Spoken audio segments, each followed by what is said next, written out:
আজ আপনাদেরকে দেখাবো মজার একটি খেলনা। এটা কি? এটা হচ্ছে সবার পরিচিত ব্যাঙ, যেটা দেখে বাচ্চারা অনেক খুশি হয়। তো প্রথমে আপনাদের এটা বানানো দেখিয়ে দিব। এই যে একটা কাগজ নিলাম, কাগজটা এমনভাবে কাটতে হবে যেন দুই দিক থেকে ভাঁজ করলে আর কোনো অবশিষ্ট কাগজ না থাকে, এই দিকটা একদম সমান। তারপরে আবার উল্টো দিকে আর একবার ভাঁজ করলাম, এই যে ঠিক এইভাবে, আর বাড়তি কোনো কাগজ থাকবে না। এবার কাগজটা খুলে আমরা এই ভাঁজ বরাবর ভাঁজ দিয়ে দিব।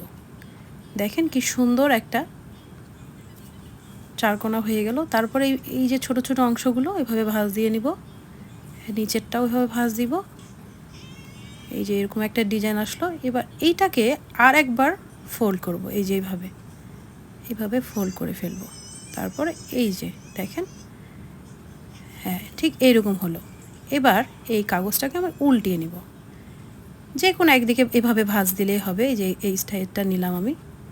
এভাবে ভাঁজ দেওয়ার পরে নিচের যে সমান করে ভাঁজ দিব, নিচের যে ত্রিভুজের মতো এই জায়গাটা, এইটাকে আবার এইভাবে ভাঁজ দিয়ে নিব। এবার এই যে একটা ছোট ফাঁকা জায়গা, এইখানে এই মাথাগুলো সেট করে দিব। হ্যাঁ ঠিক এইভাবে মোটামুটি ব্যাঙের মেন আদলটা চলে আসলো। এবার ব্যাঙটা লাফাবে কিভাবে, এই জন্য এইখানে একটা ভাঁজ দিয়ে এটাকে লাফানোর জন্য এই যে তৈরি করে ফেললাম।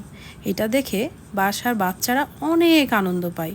আপনি ইচ্ছা করলে এখানে কলম দিয়ে চোখ আঁকিয়ে দিতে পারেন, বিভিন্ন ডিজাইন করতে পারেন। মজাদার ব্যাঙ।